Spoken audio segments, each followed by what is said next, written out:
नमस्कार, मी पूजा. लोकमत मध्ये तुमचं स्वागत आहे. पावसाचा जोर महाराष्ट्रात पुन्हा एकदा वाढलाय. कोणत्या भागांमध्ये हवामान विभागानं अलर्ट दिलाय, पुढचे काही दिवस नेमकं महाराष्ट्रात कशा प्रकारचं हवामान असणार आहे, सगळं या व्हिडिओच्या माध्यमातून आपण जाणून घेऊ. सध्या सॅटेलाइट इमेज आपण पाहूयात. तुम्ही जी सॅटेलाइट इमेज बघताय माझ्या मागे, आपल्याला बंगालच्या उपसागरात पुन्हा एक कमी दाबाचं क्षेत्र दिसतंय जे हळूहळू सक्रिय होत आहे. सध्या आपल्याला महाराष्ट्राचा भाग जर आपण बघितला तर कोकणाच्या पट्ट्यामध्ये अनेक भागांमध्ये आपल्याला पावसासाठी अनुकूल असं वातावरण तयार झालेलं दिसतंय, पोषक वातावरण तयार झालेलं दिसतंय. त्याचाच परिणाम म्हणून मंगळवारी सुद्धा महाराष्ट्रात पाऊस झाला. सध्या आपण महाराष्ट्राचा भाग बघितला तर तिथे मराठवाडा, पश्चिम महाराष्ट्र आणि विदर्भातील काही भागामध्ये आपल्याला ढग तयार झालेले दिसतात. पण पूर्वेकडे कमी दाबाचं क्षेत्र जे तयार झालंय पूर्व भारतामध्ये, त्या पूर्व भारतामध्ये कमी दाबाच्या क्षेत्रामुळे काय झालंय तर सर्क्युलेशन तयार होऊन पुढे पुढे ते सरकतंय आणि तसा तसा त्या भागामध्ये त्याचा प्रभाव आपल्याला पाहायला मिळतोय. या चक्राकार वाऱ्यांमुळेच महाराष्ट्रात सुद्धा आपल्याला पाऊस पाहायला मिळतोय.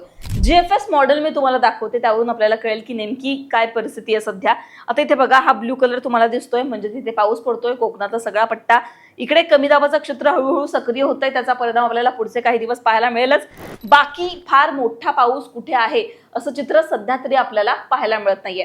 आता 1 तारखेपासून 11 तारखेपर्यंत नेमका महाराष्ट्रात कसा पाऊस झाला हे जर आपण बघितलं तर आपल्याला दिसेल की कोकणातल्या पट्ट्यात अजून सुद्धा लाल कलर दिसतोय. म्हणजेच ऑगस्टमध्ये हवा तसा पाऊस अजूनही कोकणात आलेला नाहीये. सगळ्या रायगड, रत्नागिरी या सगळ्या भागांमध्ये आपल्याला पाहायला मिळत नाहीये. लाल कलर म्हणजे काय तर कमी पाऊस तिथे झालाय.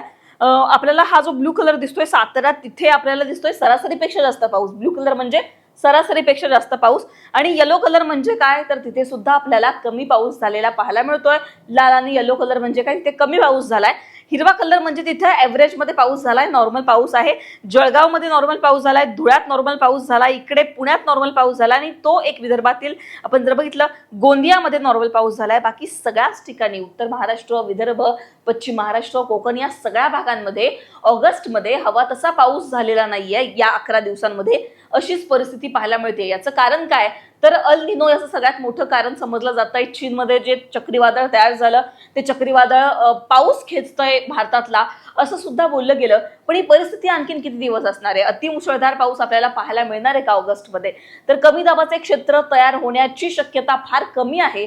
पण हवामान विभाग या संदर्भातले अपडेट्स आपल्याला देत राहील.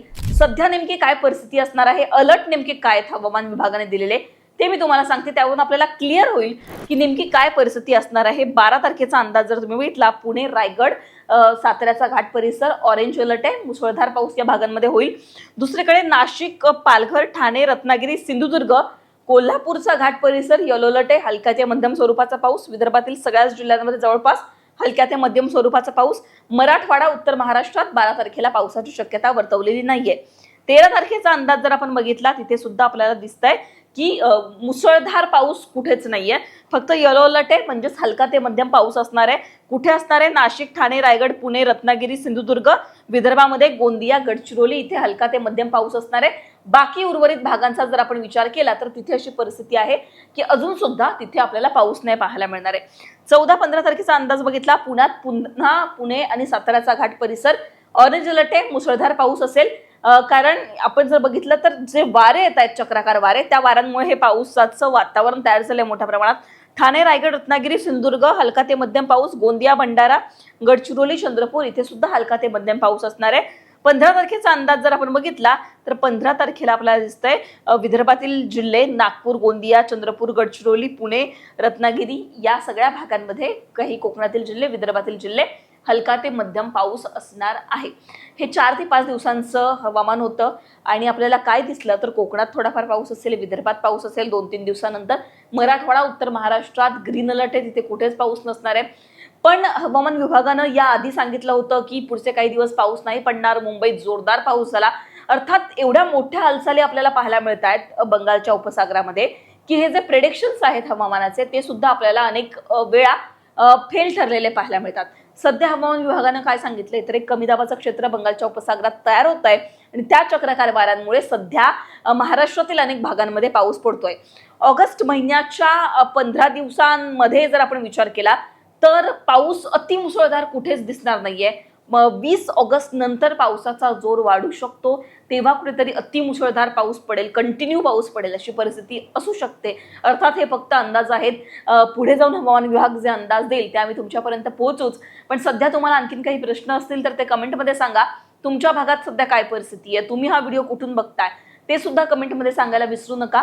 लोकमतला सबस्क्राईब केलं नसेल तर सबस्क्राईब करायला विसरू नका.